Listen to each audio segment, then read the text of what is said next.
بسم اللہ الرحمن الرحیم۔ شروع اللہ کا نام لے کر جو بڑا مہربان نہایت رحم والا ہے۔ وما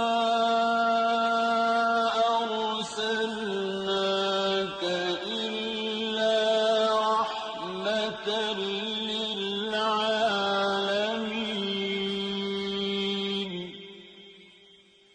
نبی کریم صلی اللہ علیہ وسلم بنی نوع انسان کے لیے اللہ کے آخری نبی ہیں، اور آپ پر نازل ہونے والی کتاب قرآن مجید اللہ تعالی کی آخری کتاب ہے، لہذا نبی کریم صلی اللہ علیہ وسلم کی پاکیزہ زندگی امت مسلمہ کے لیے تا قیامت واجب الاتباع، رشد و ہدایت کا ابدی سرچشمہ اور ذریعہ نجات ہے۔ لقد كان لكم في رسول الله أسوة حسنة۔ یقیناً رسول اللہ کی زندگی تمہارے لیے بہترین نمونہ ہے، لہذا رحمت للعالمین کی سیرت مطہرہ کا مطالعہ ہر مسلمان کی زندگی کا لازمی حصہ قرار پایا۔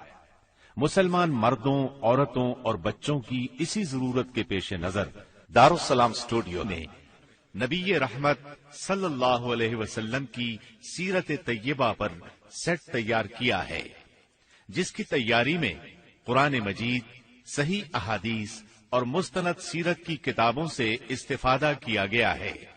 اس سیٹ میں سیرت النبی صلی اللہ علیہ وسلم کو مفصل طور پر بیان کیا گیا ہے۔ نبی صلی اللہ علیہ وسلم کی زندگی کے تمام پہلو اور واقعات ترتیب وار انتہائی دلچسپ انداز، خوبصورت آواز اور آسان الفاظ میں بیان کیے گئے ہیں۔ لیجیے سماعت فرمائیے رحمت للعالمین۔ سیرت نبوی کو مکمل طور پر بیان کرنا اس وقت تک ممکن نہیں جب تک اسلام سے پہلے اور بعد کے حالات کا تقابل نہ کیا جائے۔ اس لیے ہم اصل مضمون سے پہلے اسلام سے پہلے عرب کی کیفیت بیان کریں گے، عرب اقوام اور ان کی معاشرت کا نقشہ کھینچیں گے، پھر وہ حالات بیان کریں گے جن میں رسول اللہ صلی اللہ علیہ وسلم کی بعثت ہوئی۔ لفظ عرب کے لغوی معنی صحرا اور بیاب و گیاہ زمین کے ہیں۔ عہد قدیم سے یہ لفظ جزیرہ نمائے عرب اور اس میں بسنے والی قوموں پر بولا گیا ہے۔ عرب کے مغرب میں بحر احمر اور جزیرہ نمائے سینا ہے۔ مشرق میں خلیج عرب اور جنوبی عراق کا ایک بڑا حصہ ہے۔ جنوب میں بحر عرب ہے جو در حقیقت بحر ہند کا پھیلاؤ ہے۔ شمال میں ملک شام اور کسی قدر شمالی عراق ہے۔ ان میں سے بعض سرحدوں کے بارے میں اختلاف بھی ہے۔ کل رقبے کا اندازہ 10 لاکھ سے 13 لاکھ مربع میل تک کیا گیا ہے۔ نسلی اعتبار سے مورخین نے عرب اقوام کی 3 قسمیں قرار دی ہیں۔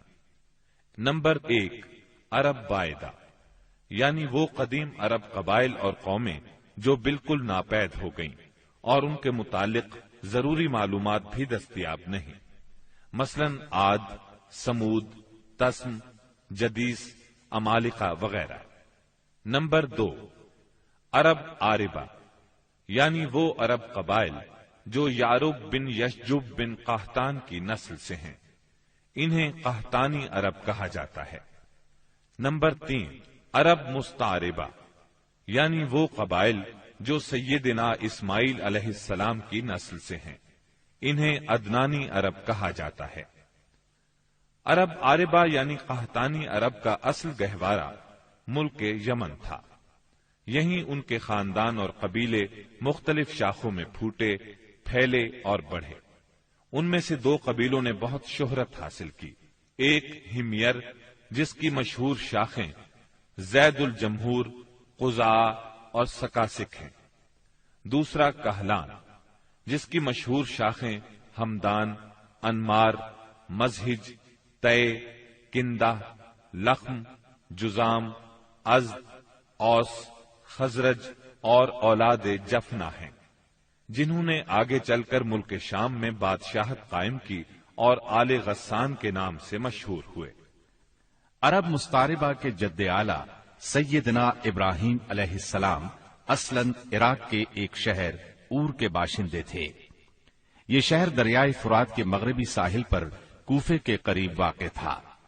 اس کی کھدائی کے دوران میں جو کتبے برآمد ہوئے ان سے اس شہر کے متعلق بہت سی تفصیلات منظر عام پر آئی ہیں، اور سیدنا ابراہیم علیہ السلام کے خاندان کی بعض تفصیلات معلوم ہوئی ہیں۔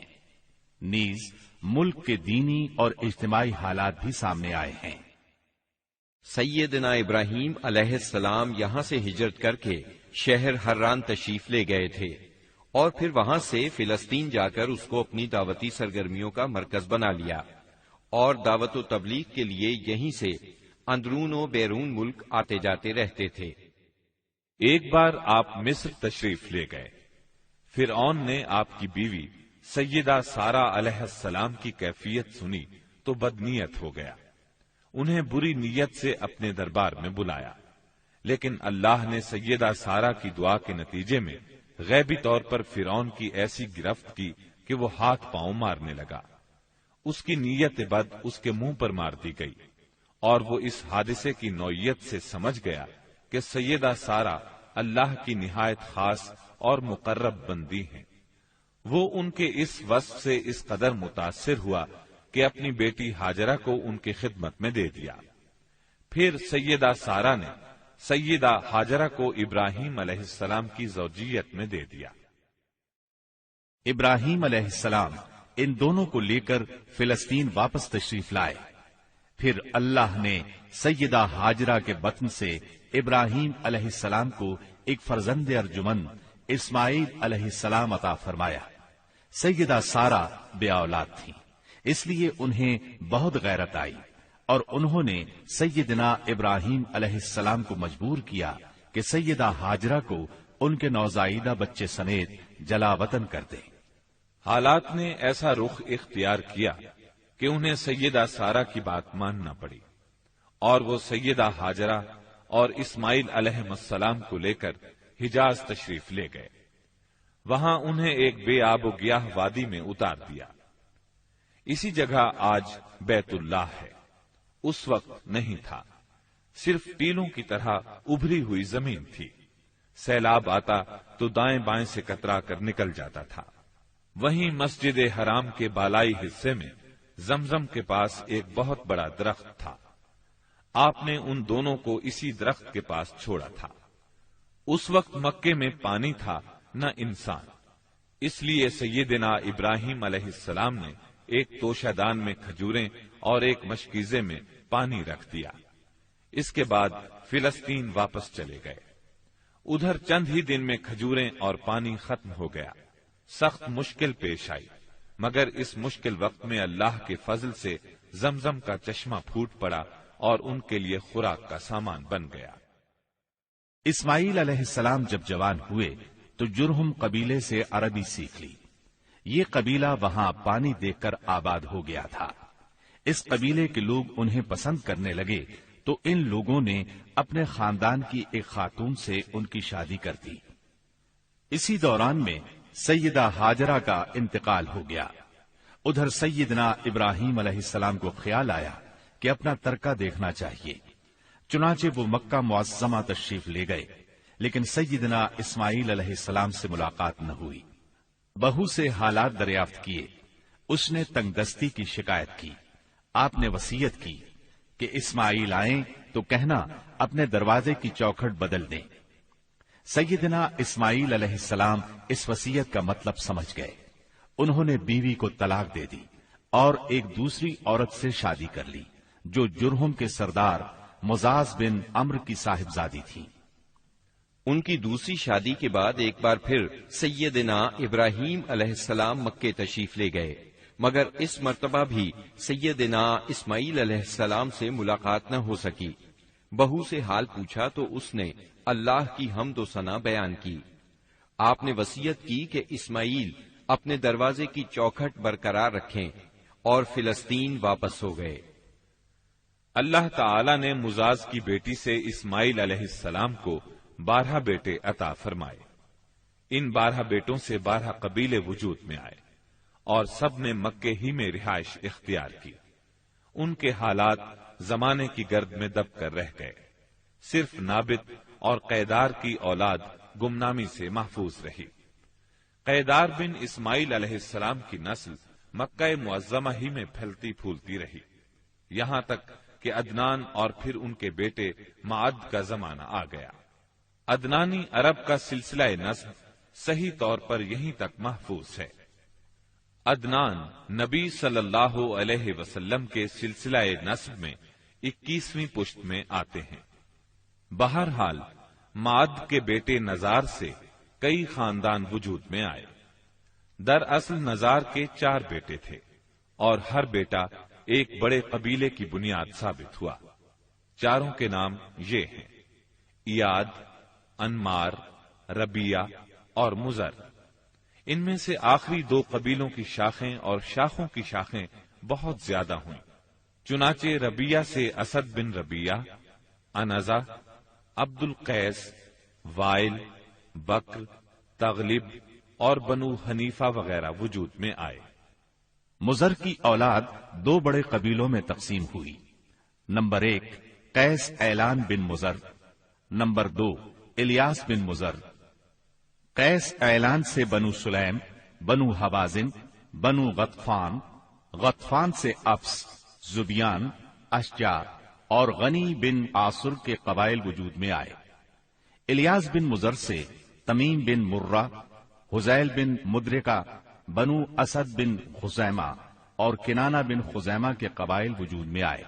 پھر کنانہ سے قریش کا قبیلہ وجود میں آیا۔ یہ قبیلہ فہر بن مالک بن نضر بن کنانہ کی اولاد ہے۔ پھر قریش بھی مختلف شاخوں میں تقسیم ہوئے۔ مشہور قریشی شاخوں کے نام یہ ہیں: جمح، سہم، عدی، مخزوم، تیم، زہرہ اور قصی بن کلاب کے خاندان یعنی عبد الدار، اسد بن عبد العزا اور عبد مناف۔ یہ تینوں قصی کے بیٹے تھے۔ ان میں سے عبد مناف کے 4 بیٹے ہوئے جن سے 4 ذیلی قبیلے وجود میں آئے، یعنی عبد شمس، نوفل، مطلب اور ہاشم۔ انہی ہاشم کی نسل سے اللہ نے ہمارے نبی کریم صلی اللہ علیہ وسلم کا انتخاب فرمایا۔ ابن عباس رضی اللہ عنہ کا بیان ہے کہ رسول اللہ صلی اللہ علیہ وسلم نے فرمایا، اللہ تعالی نے مخلوق پیدا فرمائی تو مجھے سب سے اچھے گروہ کے اندر رکھا، پھر قبائل کو چنا تو مجھے سب سے اچھے قبیلے کے اندر بنایا، پھر گھرانوں کو چنا تو مجھے سب سے اچھے گھرانے میں بنایا، لہذا میں اپنی ذات کے اعتبار سے بھی سب سے اچھا ہوں اور اپنے گھرانے کے اعتبار سے بھی سب سے بہتر ہوں۔ جس وقت جزیرۃ العرب پر اسلام کا سورج طلوع ہوا، وہاں 2 قسم کے حکمران تھے۔ ایک تاجپوش بادشاہ جو حقیقت میں مکمل طور پر آزاد اور خود مختار نہیں تھے، اور دوسرے قبائلی سردار جنہیں اختیارات کے لحاظ سے وہی حیثیت حاصل تھی جو تاجپوش بادشاہوں کی تھی، لیکن ان کی اکثریت کو ایک مزید امتیاز یہ حاصل تھا کہ وہ مکمل طور پر آزاد اور خود مختار تھے۔ اس وقت تاجپوش حکمران یہ تھے: شاہان یمن، شاہان آل غسان یعنی شام، اور شاہان ہیرا یعنی عراق۔ باقی عرب حکمران تاجپوش نہ تھے۔ عرب عاربہ میں سے قدیم ترین قوم سبا تھی۔ اور یعنی عراق سے جو کتبات برآمد ہوئے ان میں 2500 سال قبل مسیح کی اس قوم کا ذکر ملتا ہے، لیکن اس کے عروج کا زمانہ 11 صدی قبل مسیح سے شروع ہوتا ہے۔ اس کی تاریخ کے اہم ادوار یہ ہیں: 650 قبل مسیح سے پہلے کا دور۔ اس دور میں سبا کے بادشاہوں کا لقب مکرب سبا تھا۔ ان کا پایہ تخت سرواہ تھا، جس کے کھنڈرات آج بھی معارب کے مغرب میں 1 دن کے فاصلے پر پائے جاتے ہیں۔ یہ کھنڈرات خریبہ کے نام سے مشہور ہیں۔ اسی دور میں معارب کے مشہور بند کی بنیاد رکھی گئی، جسے یمن کی تاریخ میں بہت اہمیت حاصل ہے۔ 650 قبل مسیح سے 115 قبل مسیح تک کا دور۔ اس دور میں سبا کے بادشاہوں نے مغرب کا لفظ چھوڑ کر ملک یعنی بادشاہ کا لقب اختیار کر لیا اور سرواہ کی بجائے معارب کو اپنا دارالسلطنت بنایا۔ اس شہر کے کھنڈرات آج بھی صنعاء سے 60 میل مشرق میں پائے جاتے ہیں۔ 115 قبل مسیح سے 300 عیسوی تک کا دور۔ اس دور میں سبا کی مملکت پر قبیلہ ہمیر کو غلبہ حاصل رہا اور اس نے معارب کی بجائے ریدان کو اپنا پائے تخت بنایا۔ پھر ریدان کا نام ظفار پڑ گیا، جس کے کھنڈرات آج بھی شہر یرین کے قریب ایک دائرہ نما پہاڑی پر پائے جاتے ہیں۔ اسی دور میں قوم سبا کا زوال شروع ہوا۔ 300 عیسوی کے بعد سے آغاز اسلام تک کا دور۔ اس دور میں یمن کے اندر مسلسل اضطراب اور انتشار برپا رہا۔ انقلابات آئے، خانہ جنگیاں ہوئیں اور بیرونی قوموں کو مداخلت کے مواقع ہاتھ آئے، یہاں تک کہ ایک وقت ایسا بھی آیا کہ یمن کی آزادی سلب ہو گئی۔ چنانچہ اسی دور میں رومیوں نے عدن پر فوجی قبضہ کیا اور ان کی مدد سے حبشیوں نے ہمیر اور ہمدان کی آپس میں کشمکش سے فائدہ اٹھایا اور 340 عیسوی میں پہلی بار یمن پر قبضہ کیا۔ یہ قبضہ 378 عیسوی تک برقرار رہا۔ اس کے بعد یمن کی آزادی تو بحال ہو گئی، مگر معارب کے مشہور بند میں رکھنے پڑنا شروع ہو گئے، یہاں تک کہ 450 عیسوی یا 451 عیسوی میں بند ٹوٹ گیا اور وہ عظیم سیلاب آیا جس کا ذکر قرآن مجید کی سورہ سبا میں سیل ارم کے نام سے کیا گیا ہے۔ پھر 523 عیسوی میں ایک اور سنگین حادثہ پیش آیا، وہ یہ کہ یمن کے یہودی بادشاہ زون واس نے نجران کے عیسائیوں پر ایک ہیبت ناک حملہ کیا۔ انہیں عیسائی مذہب چھوڑنے پر مجبور کرنے کی کوشش کی۔ جب وہ اس پر آمادہ نہ ہوئے تو زون واس نے خندقیں کھدوا کر انہیں بھڑکتی ہوئی آگ میں جھونک دیا۔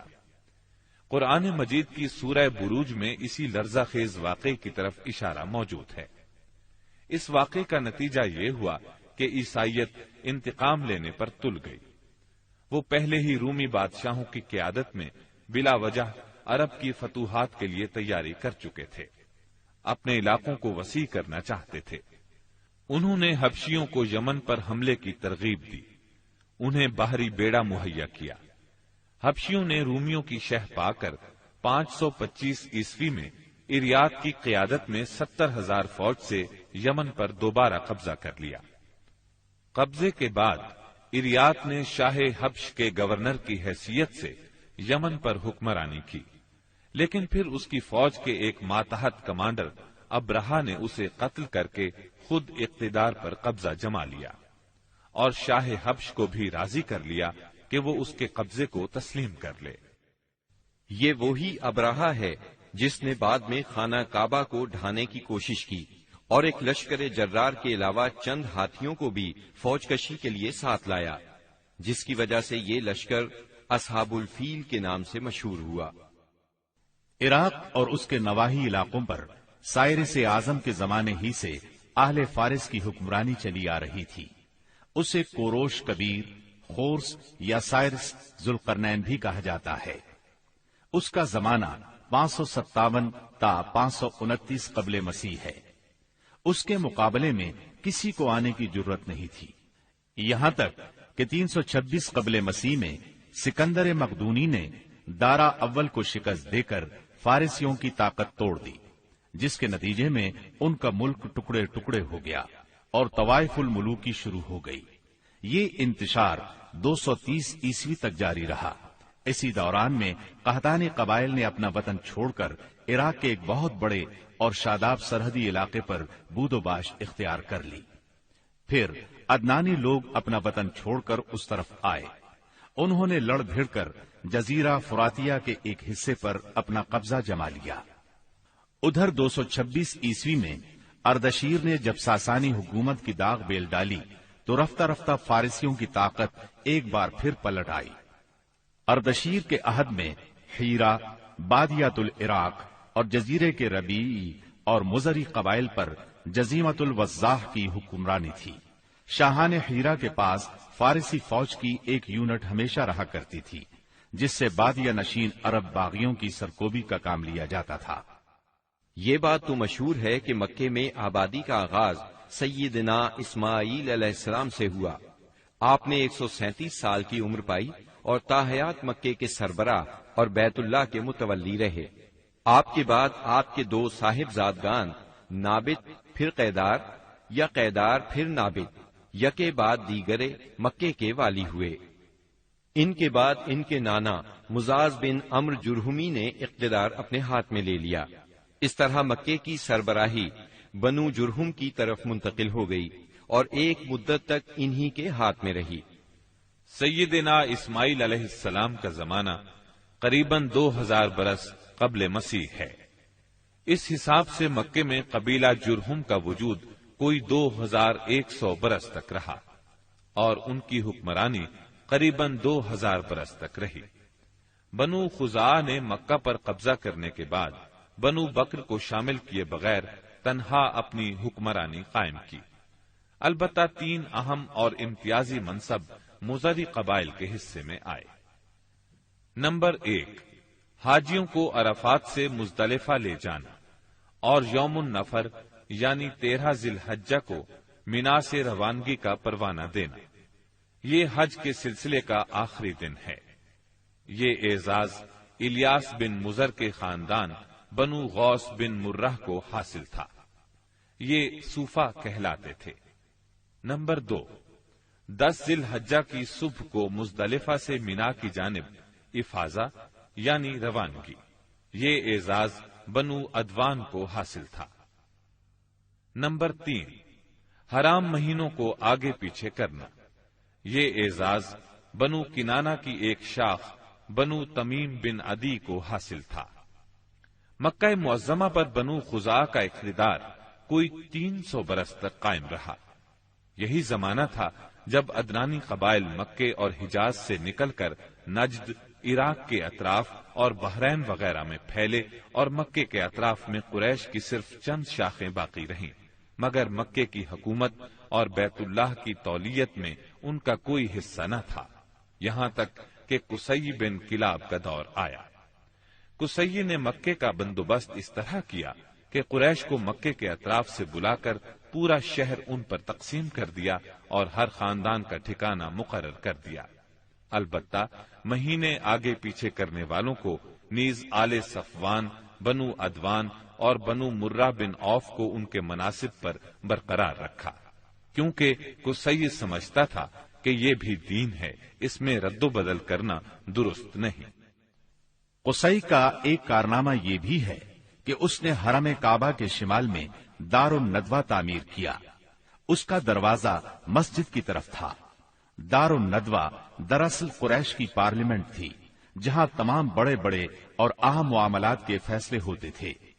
قریش پر دار الندوہ کے بڑے احسانات ہیں، کیونکہ یہ ان کے اتحاد کا ضامن تھا اور یہیں ان کے الجھے ہوئے مسائل احسن طریقے سے طے ہوتے تھے۔ قصی کو سربراہی اور عظمت کے یہ مرتبے حاصل تھے۔ نمبر 1، دار الندوہ کی صدارت، جہاں بڑے بڑے معاملات کے بارے میں مشورے ہوتے تھے اور جہاں یہ لوگ اپنی بیٹیوں کی شادیاں بھی کرتے تھے۔ نمبر 2، لوا یعنی جنگ کا پرچم قصی ہی کے ہاتھوں باندھا جاتا تھا۔ نمبر 3، حجابت یعنی خانہ کعبہ کی پاسبانی۔ اس کا مطلب یہ ہے کہ خانہ کعبہ کا دروازہ قصی ہی کھولتا تھا۔ خانہ کعبہ کی خدمت اسی کے ذمے تھی، چابی بردار بھی وہی تھا۔ نمبر 4، سقایا یعنی پانی پلانا۔ اس کی صورت کچھ یوں تھی کہ حوض میں حاجیوں کے لیے پانی بھر دیا جاتا تھا، اس میں کچھ کھجور اور کشمش ڈال کر اسے شیریں بنایا جاتا تھا۔ حجاج جب مکے آتے تو اسے پیتے تھے۔ نمبر 5، رفادہ یعنی حاجیوں کی میزبانی۔ حاجیوں کے لیے بطور ضیافت کھانا تیار کیا جاتا تھا۔ اس مقصد کے لیے قصی نے قریش پر ایک خاص رقم مقرر کر رکھی تھی۔ یہ رقم حج کے موسم میں قصی کے پاس جمع ہو جاتی تھی۔ وہ اس رقم سے حاجیوں کے لیے کھانا تیار کراتا تھا۔ جو لوگ تنگ دست ہوتے یا جن کے پاس توشہ نہ ہوتا وہ یہی کھانا کھاتے تھے۔ ان کے علاوہ کچھ اور عہدے بھی تھے جنہیں قریش نے آپس میں تقسیم کر رکھا تھا۔ ان کی تفصیل یہ ہے۔ نمبر 1، ایسار یعنی فال گیری، قسمت کا حال دریافت کرنے کے لیے بتوں کے پاس جو تیر رکھے رہتے تھے ان کی تولیت، یہ منصب بنو جمح کو حاصل تھا۔ نمبر 2، مالیات کا نظم یعنی بتوں کا تقرب حاصل کرنے کے لیے جو نذرانے اور قربانیاں پیش کی جاتی تھیں ان کا انتظام کرنا، جھگڑوں اور مقدمات کا فیصلہ کرنا، یہ کام بنو سہم کو سونپا گیا۔ نمبر 3، شورا، یہ اعزاز بنو اسد کو حاصل تھا۔ نمبر 4، اشناق یعنی دیت اور جرمانوں کا نظم، اس منصب پر بنو تیم فائز تھے۔ نمبر 5، عقاب یعنی قومی پرچم اٹھانا، یہ بنو امیہ کا کام تھا۔ نمبر 6، قبہ یعنی فوجی کیمپ کا انتظام اور شاہ سواروں کی قیادت، یہ کام بنو مخزوم کے حصے میں آیا تھا۔ نمبر 7، سفارت، یہ منصب بنو عدی کا تھا۔ ہم قحطانی اور عدنانی قبائل کے وطن چھوڑنے کا ذکر کر چکے ہیں۔ ان قبائل میں سرداری نظام رائج تھا۔ قبیلے خود اپنا سردار مقرر کرتے تھے۔ قبائلی سرداروں کا درجہ اپنی قوم میں بادشاہوں جیسا تھا۔ قبیلہ صلح اور جنگ میں بہرحال اپنے سردار کے فیصلے کا پابند ہوتا تھا۔ سردار کو وہی اقتدار اور اختیارات حاصل تھے جو کسی بادشاہ کو ہوا کرتے ہیں۔ حتیٰ کہ بعض سرداروں کا یہ حال تھا کہ اگر کبھی وہ بگڑ جاتے تھے تو ہزاروں تلواریں بے نیام ہو جاتی تھیں، اور وہ یہ بھی نہیں پوچھتے تھے کہ سردار کے غصے کا سبب کیا ہے۔ اب رہا سیاسی حالات کا مسئلہ۔ جزیرت العرب کے 3 سرحدی علاقے تھے۔ یہ تینوں غیر ممالک کے پڑوس میں تھے۔ ان کی سیاسی حالت سخت پریشان کن تھی۔ وہاں انتشار کی کیفیت تھی۔ صورتحال زوال پذیر تھی۔ انسان مالک تھا یا غلام، حاکم تھا یا محکوم، بس انہی 2 طبقوں میں بٹا ہوا تھا۔ تمام تر فوائد سربراہوں کو، خاص طور پر غیر ملکی سربراہوں کو حاصل تھے، اور سارا بوجھ غلاموں کے سر تھا۔ وہ طرح طرح کے ظلم و ستم برداشت کرتے تھے، زبان نہیں کھول سکتے تھے کیونکہ حکمرانی جبری تھی۔ انسانی حقوق نام کی کسی چیز کا دور دور تک وجود نہیں تھا۔ عرب کے عام باشندے اسماعیل علیہ السلام کی دعوت و تبلیغ کے نتیجے میں دین ابراہیم کے پیروکار تھے، اس لیے صرف اللہ کی عبادت کرتے تھے اور توحید پر کاربند تھے۔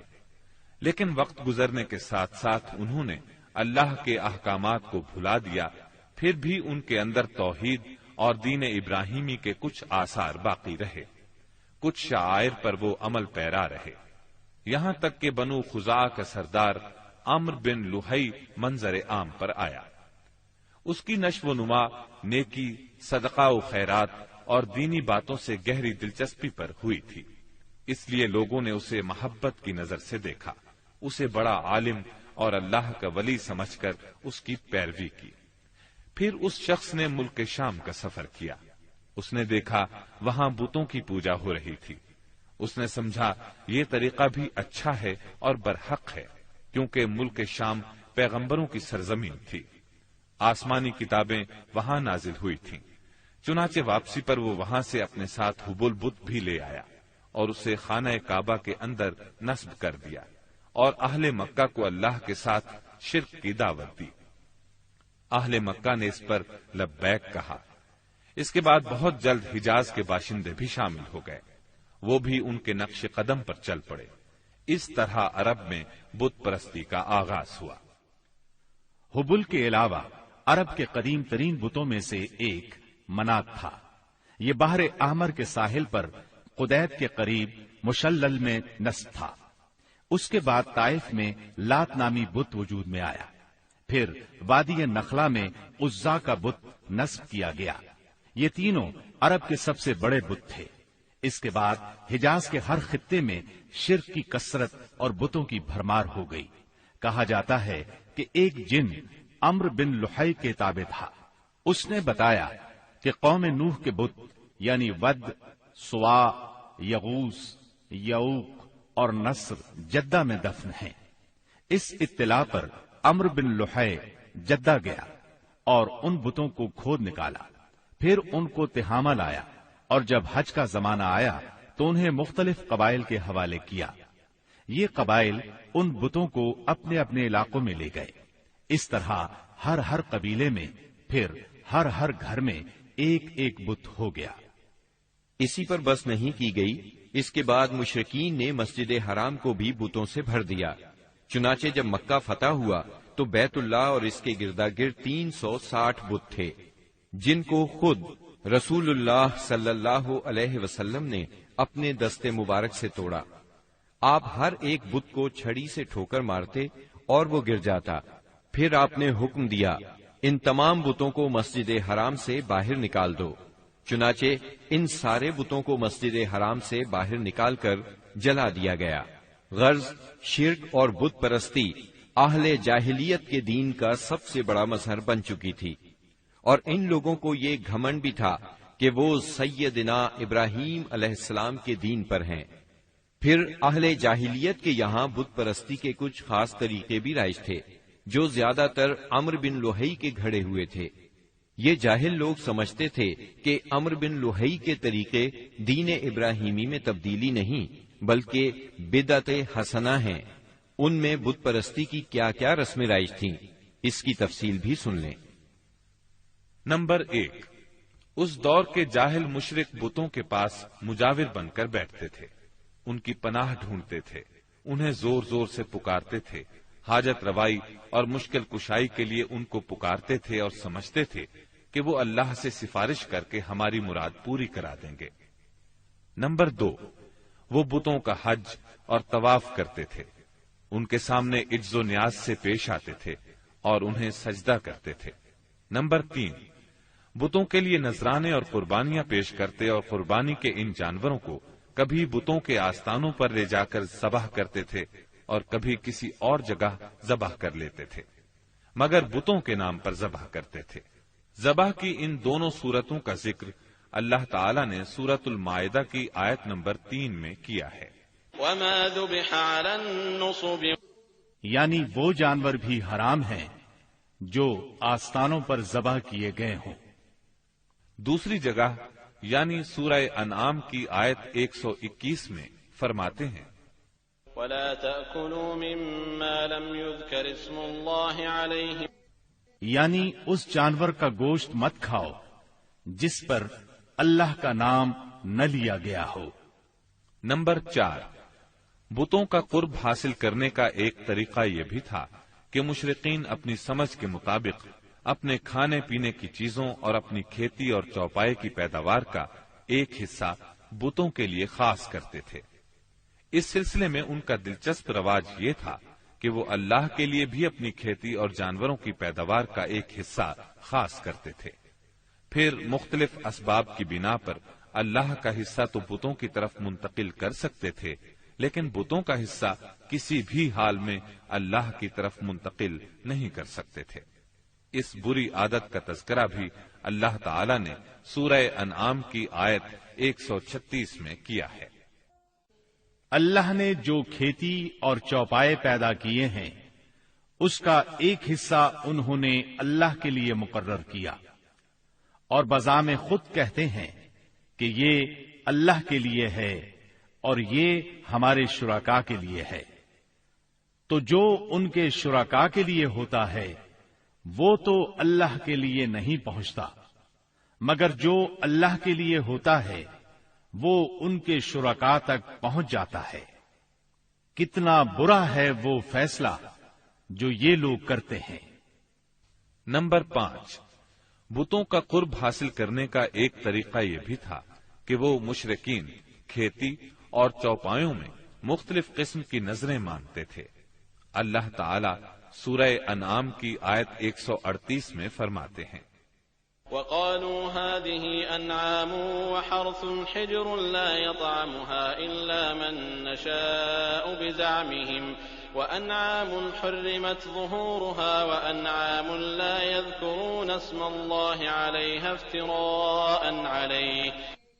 ان مشرکین نے اپنے خیال پر یہ بھی کیا کہ یہ چوپائے اور کھیتیاں ممنوع ہیں، انہیں وہی کھا سکتا ہے جسے ہم چاہیں، اور یہ وہ چوپائے ہیں جن کی پیٹھ حرام کی گئی ہے، یعنی نہ ان پر سواری کی جا سکتی ہے اور نہ سامان لادا جا سکتا ہے، اور کچھ چوپائے ایسے ہیں جن پر یہ لوگ اللہ پر افتراء کرتے ہوئے اللہ کا نام نہیں لیتے. یہ تھے ان کے عقائد. انہی جانوروں میں بحیرہ، صائبہ، وسیلہ اور حام تھے. سیرت نگار ابن اسحاق کہتے ہیں بحیرہ صائبہ کی بچی کو کہا جاتا ہے اور صائبہ اس اونٹنی کو کہا جاتا ہے جس سے پے در پے 10-12 مادہ بچے پیدا ہوں، درمیان میں کوئی نر نہ ہو. ایسی اونٹنی کو آزاد چھوڑ دیا جاتا تھا، اس پر سواری نہیں کی جاتی تھی، اس کے بال بھی نہیں کاٹے جاتے تھے، اور مہمان کے سوا اس کا دودھ کوئی نہیں پی سکتا تھا. اس کے بعد یہ اونٹنی جو مادہ بچہ جنتی، اس کا کان چیر دیا جاتا اور اسے بھی اس کی ماں کے ساتھ آزاد چھوڑ دیا جاتا. اس پر سواری بھی نہ کی جاتی، اس کے بال نہ کاٹے جاتے، اور مہمان کے سوا کوئی اس کا دودھ نہ پیتا. اسی کو بحیرہ کہتے ہیں اور صائبہ اس کی ماں ہے. وسیلہ اس بکری کو کہا جاتا تھا جو 5 مرتبہ پے در پے 2 مادہ بچے جنتی تھی، یعنی 5 بار میں 10 مادہ بچے پیدا ہوتے، درمیان میں کوئی نر نہ پیدا ہوتا. اس بکری کو اس لیے وسیلہ کہا جاتا تھا کہ وہ سارے مادہ بچوں کو ایک دوسرے سے جوڑ دیتی تھی. اس کے بعد اس بکری سے جو بچے پیدا ہوتے انہیں صرف مرد کھا سکتے تھے، عورتیں نہیں کھا سکتی تھیں.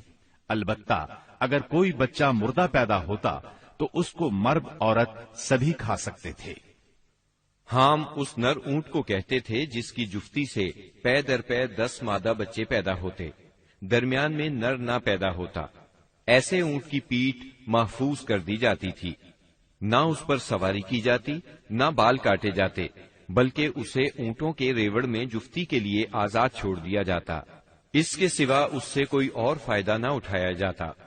عرب اپنے بتوں کے ساتھ یہ سب کچھ اس عقیدے سے کرتے تھے کہ یہ بت انہیں اللہ کے قریب کر دیں گے اور اللہ کے حضور ان کی سفارش کر دیں گے. چنانچہ مشرکین جو کہتے تھے، قرآن کریم میں اللہ تعالیٰ نے سورہ زمر کی آیت نمبر 3 میں اس طرح تذکرہ کیا ہے: لا نعبدهم إلا ليقربونا إلى الله زلفى. ہم ان کی عبادت صرف اس لیے کر رہے ہیں کہ وہ ہمیں اللہ کے قریب کر دیں. اسی طرح قرآن کریم کی سورہ یونس آیت 18 میں یہ الفاظ آئے ہیں: وَيَعْبُدُونَ مِن دُونِ اللَّهِ مَا لَا يَضُرُّهُمْ وَلَا يَنفَعُهُمْ وَيَقُولُونَ هَؤُلَاءِ شُفَعَاؤُنَا عِندَ اللَّهِ. یہ مشرکین اللہ کے سوا ان کی عبادت کرتے ہیں جو انہیں نہ نفع پہنچا سکیں نہ نقصان، اور کہتے ہیں کہ یہ اللہ کے پاس ہمارے سفارشی ہیں. مشرکین عرب کاہنوں، عرافوں اور نجومیوں کی خبروں پر بھی ایمان رکھتے تھے. کاہن اسے کہتے ہیں جو آنے والے واقعات کی پیش گوئی کرے اور جو چھپے ہوئے رازوں کے جاننے کا دعویٰ کرے. نجومی اسے کہتے ہیں جو ستاروں پر غور کر کے ان کی رفتار اور اوقات کا حساب لگا کر پتہ لگاتا ہے کہ دنیا میں آئندہ کیا حالات و واقعات پیش آئیں گے. ان نجومیوں کی خبروں کو ماننا دراصل ستاروں پر ایمان لانا ہے. مشرکین میں بدشگونی کا بھی رواج تھا. اسے عربی میں طیارہ کہتے ہیں. اس کی صورت یہ تھی کہ مشرکین کسی چڑیا یا ہرن کے پاس جا کر اسے بھگاتے تھے. اگر وہ دائیں طرف بھاگتا تو اسے اچھا شگون خیال کرتے، کامیابی کی علامت خیال کرتے اور اپنا کام کر گزرتے. اگر وہ بائیں طرف بھاگتا تو اسے نحوست کی علامت سمجھ کر اپنے کام سے باز رہتے. اسی طرح اگر کوئی چڑیا یا جانور راستہ کاٹ دیتا تو اس کو منحوس خیال کرتے۔ اسی سے ملتی جلتی ایک حرکت یہ تھی کہ مشرکین خرگوش کے ٹخنے کی ہڈی لٹکاتے تھے اور بعض دنوں، بعض مہینوں، جانوروں، گھروں اور عورتوں کو منحوس سمجھتے تھے۔ آج کے دور میں بھی ایسی باتیں سننے میں آتی ہیں، کالی بلی راستہ کاٹ گئی، اللہ خیر کرے، وغیرہ۔ قریش کی ایک بدعت یہ تھی کہ وہ کہتے تھے ہم سیدنا ابراہیم علیہ السلام کی اولاد ہیں، حرم کے پاسبان، بیت اللہ کے والی اور مکے کے باشندے ہیں، کوئی شخص ہمارا ہم مرتبہ نہیں اور نہ کسی کے حقوق ہمارے حقوق کے مساوی ہیں۔ اسی لیے یہ لوگ اپنا نام ہمس یعنی بہادر رکھتے تھے، لہذا ہمارے شایان شان نہیں کہ ہم حدود حرم سے باہر جائیں۔ چنانچہ حج کے دوران میں یہ لوگ عرفات نہیں جاتے تھے اور نہ وہاں سے افاضہ کرتے تھے، بلکہ مزدلفہ ہی میں ٹھہر کر وہیں سے افاضہ کر لیتے تھے۔ اللہ تعالی نے اس بدعت کی اصلاح کرتے ہوئے سورہ بقرہ کی آیت 199 میں فرمایا، ثم افیضوا من حیث افاض الناس، یعنی تم لوگ بھی وہیں سے افاضہ کرو جہاں سے سارے لوگ افاضہ کرتے ہیں۔ ان کی ایک بدعت یہ بھی تھی کہ انہوں نے بیرون حرم کے باشندوں کو حکم دے رکھا تھا کہ وہ حرم میں آنے کے بعد پہلا طواف ہمس سے حاصل کیے ہوئے کپڑوں ہی میں کریں۔ چنانچہ ان کا کپڑا اگر دستیاب نہ ہوتا تو مرد ننگے طواف کرتے اور عورتیں اپنے سارے کپڑے اتار کر صرف ایک چھوٹا سا کھلا کرتا پہن لیتی اور اسی میں طواف کرتی اور دوران طواف یہ شعر پڑھتی، اليوم يبدو بعضه أو كله وما بدأ منه فلا أحله، آج کچھ یا ساری شرمگاہ کھل جائے گی، لیکن جو کھل جائے میں اسے دیکھنا حلال قرار نہیں دیتی۔ اللہ تعالی نے ان خرافات کے خاتمے کے لیے سورہ آراف کی آیت نمبر 31 میں فرمایا، یا بنی آدم خذوا زینتکم عند کل مسجد، یعنی اے آدم کے بیٹو، ہر مسجد کے پاس اپنی زینت اختیار کرو۔ یہی دین یعنی شرک و بت پرستی اور توہمات و خرافات پر مبنی عقیدے والا دین عام اہل عرب کا دین تھا۔ اس کے علاوہ جزیرۃ العرب کے مختلف اطراف میں یہودیت، مسیحیت، مجوسیت اور سابعیت نے بھی قدم جما لیے تھے۔ جزیرۃ العرب میں یہود کا دور اس وقت سے شروع ہوتا ہے جب فلسطین میں بابل اور آشور کی حکومت کی فتوحات کی وجہ سے یہودیوں کو اپنا وطن چھوڑنا پڑا۔ اس حکومت کی سخت گیری اور بخت نصر کے ہاتھوں یہودی بستیوں کی تباہی اور ویرانی، ان کے ہیکل کی بربادی اور ان کی اکثریت کی ملک بابل سے جلا وطنی کا نتیجہ یہ ہوا کہ یہود کی ایک جماعت فلسطین چھوڑ کر حجاز کے شمالی اطراف میں آ بسی اور یثرب، خیبر اور تیماء میں آباد ہو کر یہاں اپنی باقاعدہ بستیاں بسا لی، قلعے تعمیر کر لیے اور گڑھیاں بنا لی۔ وطن چھوڑ کر آنے والے ان یہود کے ذریعے عرب باشندوں میں کسی قدر یہودی مذہب کا بھی رواج ہوا اور اسلام کے ظہور سے پہلے اس کو بھی ایک اچھی بھلی حیثیت حاصل ہو گئی۔ اسلام کے ظہور کے وقت مشہور یہودی قبائل یہ تھے: خیبر، نذیر، مستلق، قریظہ اور قینقاع۔ جہاں تک عیسائی مذہب کا تعلق ہے، بلاد عرب میں اس کی آمد حبشی اور رومی قبضہ گیروں اور فاتحین کے ذریعے ہوئی۔ یمن پر حبشیوں کا قبضہ پہلی بار 340 عیسوی میں ہوا اور 378 عیسوی تک برقرار رہا۔ اس دوران یمن میں مسیحی مشن کام کرتا رہا۔ قریباً اسی زمانے میں ایک متقی اور پرہیزگار شخص فیمیون نجران پہنچا اور وہاں کے باشندوں میں عیسائی مذہب کی تبلیغ کی۔ نجران کے لوگوں کو اس کے دین میں کچھ ایسی سچی علامات نظر آئیں کہ وہ عیسائی ہو گئے۔ جہاں تک مجوسی مذہب کا تعلق ہے تو اسے زیادہ تر اہل فارس کے ہمسایہ عربوں میں فروغ حاصل ہوا، مثلا عراق، عرب، بحرین، ہجر اور خلیج عربی کے ساحلی علاقے۔ ان کے علاوہ یمن پر فارسی قبضے کے دوران میں وہاں بھی اکا دکا افراد نے مجوسیت قبول کی۔ باقی رہا صابی مذہب، تو عراق کے آثار قدیمہ کی کھدائی کے دوران جو کتبات برآمد ہوئے ان سے پتہ چلتا ہے کہ یہ ابراہیم علیہ السلام کی کلدانی قوم کا مذہب تھا۔ دور قدیم میں شام و یمن کے بہت سے باشندے بھی اسی مذہب کے پیروکار تھے۔ عرب کے باقی دینوں کے ماننے والوں کا حال مشرکین ہی جیسا تھا، کیونکہ ان کے دل یکساں تھے، عقائد ایک سے تھے اور رسم و رواج میں ہم آہنگی تھی۔ جزیرۃ العرب کے سیاسی اور مذہبی حالات بیان کرنے کے بعد اب وہاں کے اجتماعی، اقتصادی اور اخلاقی حالات کا خاکہ مختصراً پیش کرتے ہیں۔ عرب آبادی مختلف طبقات میں بٹی ہوئی تھی۔ ہر طبقے کے حالات ایک دوسرے سے بہت زیادہ مختلف تھے۔ چنانچہ معزز طبقے میں مرد اور عورت کا تعلق خاصا ترقی یافتہ تھا۔ عورت کو بہت کچھ خود مختاری حاصل تھی، اس کی بات مانی جاتی تھی، اس کا اس قدر احترام اور حفاظت کی جاتی کہ اس کی خاطر تلواریں سونت لی جاتی تھی، خون ریزی ہو جاتی تھی۔ آدمی جب اپنی شجاعت اور بہادری پر بات کرنا چاہتا، اپنی تعریف کرنا چاہتا تو عموماً عورت ہی کو مخاطب کرتا۔ شجاعت اور سخاوت کی صفات کو ان کے درمیان بہت بڑا مقام حاصل تھا۔ اکثر اوقات ان میں صلح کے لیے عورت ہی بڑا کردار ادا کرتی تھی۔ وہ چاہتی تو قبائل کو صلح کے لیے جمع کر لیتی تھی اور چاہتی تو ان کے درمیان جنگ کی آگ بھڑکا دیتی۔ لیکن ان تمام باتوں کے باوجود خاندان کا سربراہ مرد ہی کو مانا جاتا تھا اور اس کی بات فیصلہ کن ہوتی تھی۔ اس طبقے میں مرد اور عورت کا تعلق عقد نکاح کے ذریعے ہوتا تھا۔ یہ نکاح عورت کے ولیوں کی نگرانی میں انجام پاتا تھا۔ عورت کو ان کی ولایت کے بغیر نکاح کا حق نہیں تھا۔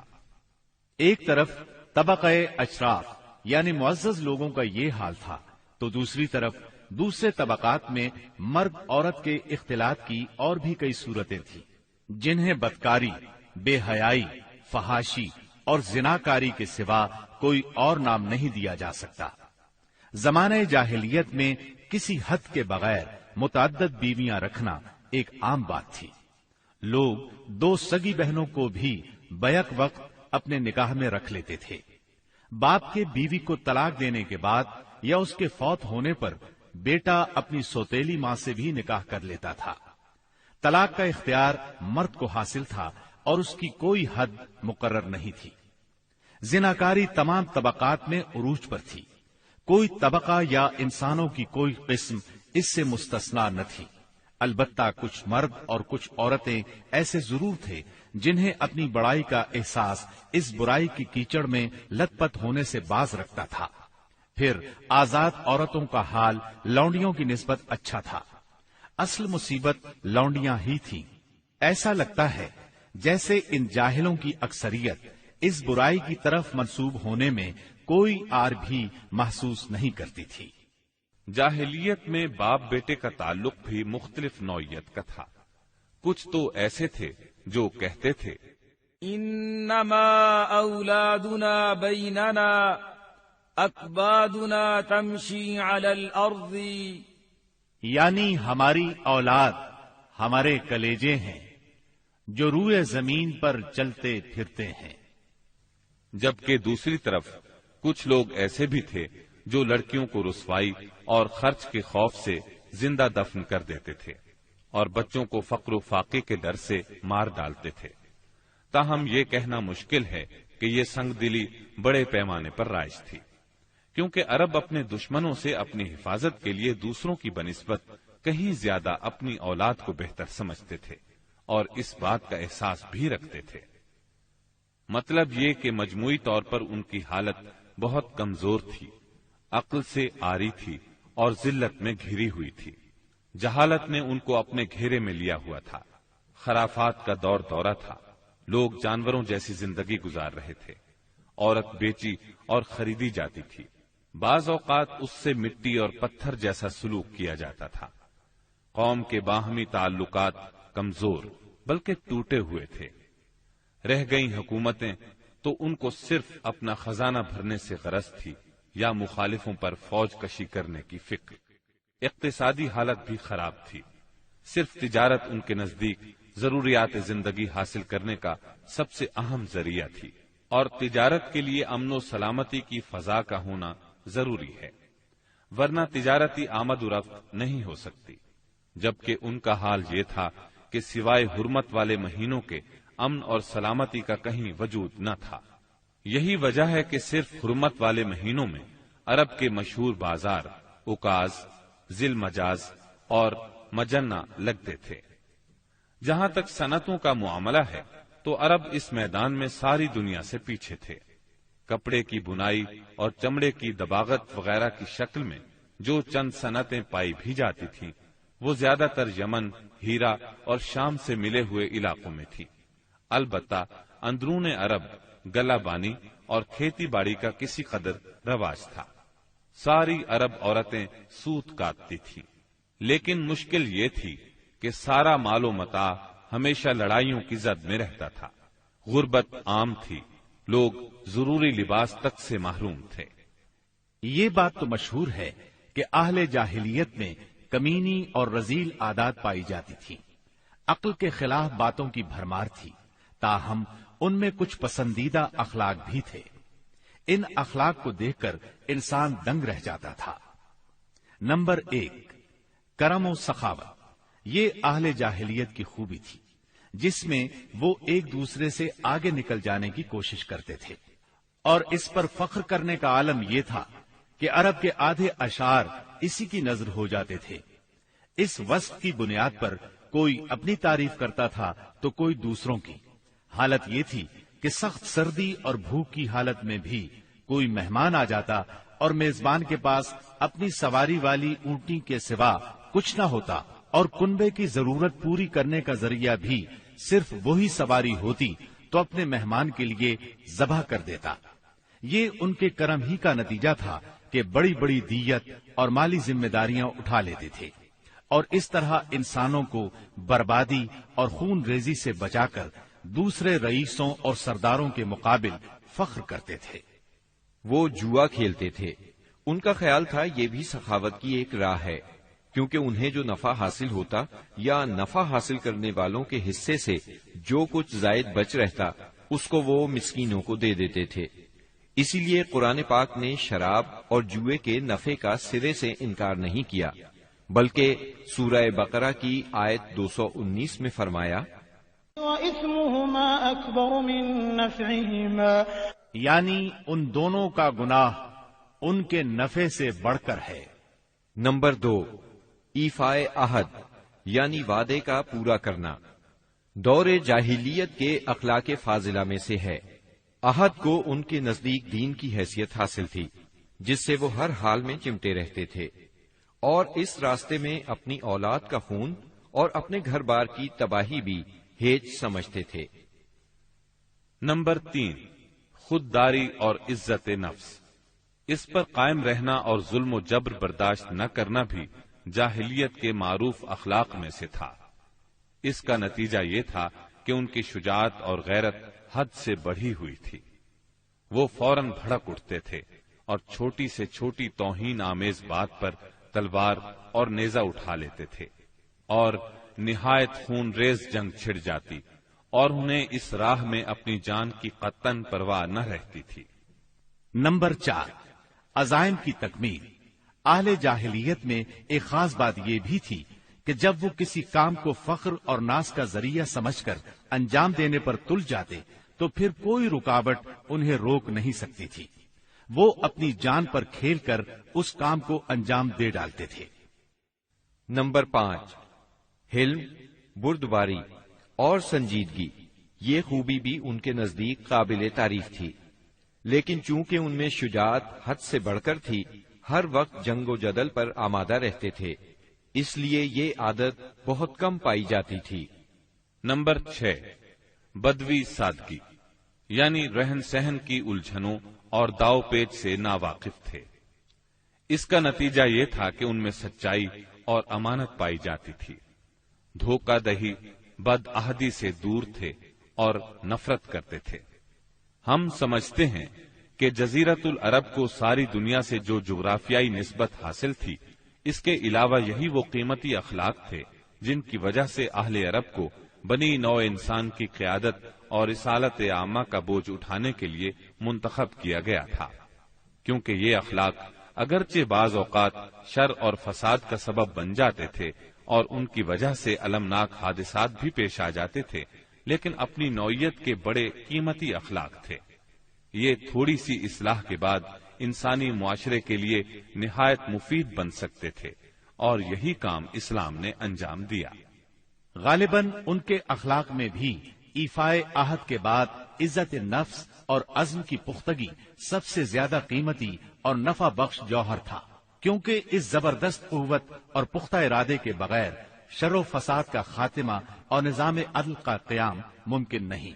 اہل جاہلیت کے کچھ اور بھی اچھے اخلاق تھے، لیکن ان سب کو بیان کیا جائے تو بات بہت طویل ہو جائے گی، لہذا انہی پر اکتفا کرتے ہوئے ہم آگے چلتے ہیں۔ ہمارے رسول مقبول محمد صلی اللہ علیہ وسلم کی ولادت باسعادت موسم بہار میں پیر کے دن صبح صادق کے بعد اور طلوع آفتاب سے پہلے 9 ربیع الاول سن عام الفیل 20 یا 22 اپریل 571 عیسوی کو مکہ مکرمہ میں ہوئی۔ پیر کا دن آپ کی مبارک زندگی میں بڑی اہمیت کا حامل ہے۔ سیدنا ابن عباس رضی اللہ عنہ فرماتے ہیں کہ آپ پیر کو پیدا ہوئے، پیر کے دن آپ کو نبوت سے سرفراز فرمایا گیا، سوموار ہی کو مکے سے مدینے کی طرف ہجرت کے لیے نکلے، سوموار ہی کو آپ مدینہ منورہ تشریف لائے، اور آپ نے پیر ہی کے دن اس دار فانی کو خیر باد کہا۔ آپ کے پیدا ہوتے ہی آپ کے دادا عبد المطلب آپ کو گود میں اٹھا کر خانہ کعبہ میں لے گئے، آپ کے لیے دعا کی اور محمد نام رکھا۔ پوتے کی پیدائش کی خوشی میں 7ویں دن اپنے قبیلے کی دعوت کی۔ لوگوں نے آپ کے دادا سے پوچھا، آپ نے نومولود کا نام دوسرے لوگوں کے ناموں جیسا کیوں نہیں رکھا؟ انہوں نے جواب دیا، میں چاہتا ہوں میرے پوتے پر اس نام کا اثر پڑے اور میرا پوتا تعریف و توصیف حاصل کرے۔ آپ کی والدہ سیدہ آمنہ نے آپ کا نام احمد رکھا۔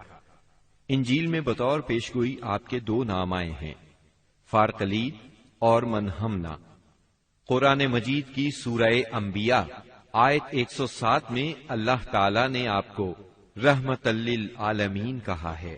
وما ارسلناك الا رحمة للعالمین، یعنی ہم نے آپ کو تمام جہانوں کے لیے رحمت بنا کر بھیجا ہے۔ آپ کا نسب نامہ اس طرح ہے: محمد بن عبداللہ بن عبد المطلب بن ہاشم بن عبد مناف بن قصی بن کلاب بن مرہ بن کعب بن لعی بن غالب بن فہر بن مالک بن نظر بن کنانہ بن خزیمہ بن مدرکہ بن الیاس بن مزر بن نزار بن معد بن عدنان۔ اس بات پر سب کا اتفاق ہے کہ عدنان سیدنا اسماعیل علیہ السلام کی نسل سے ہیں، لیکن دونوں کے درمیان میں کتنی پشتیں ہیں اور ان کے نام کیا کیا ہیں، اس میں بہت اختلاف پایا جاتا ہے۔ آپ کی والدہ کا نام سیدہ آمنہ تھا۔ سیدہ آمنہ کے والد وہب بن عبد مناف بن زہرہ بن کلاب تھے۔ یہ وہی کلاب ہیں جو والد کی طرف سے بھی نبی صلی اللہ علیہ وسلم کے نسب نامے میں آتے ہیں۔ ان کا اصل نام عروہ یا حکیم تھا، لیکن کتوں کے ذریعے بکثرت شکار کھیلا کرتے تھے، اس لیے کلاب کے نام سے مشہور ہو گئے۔ عربی میں کلاب کتوں کو کہتے ہیں۔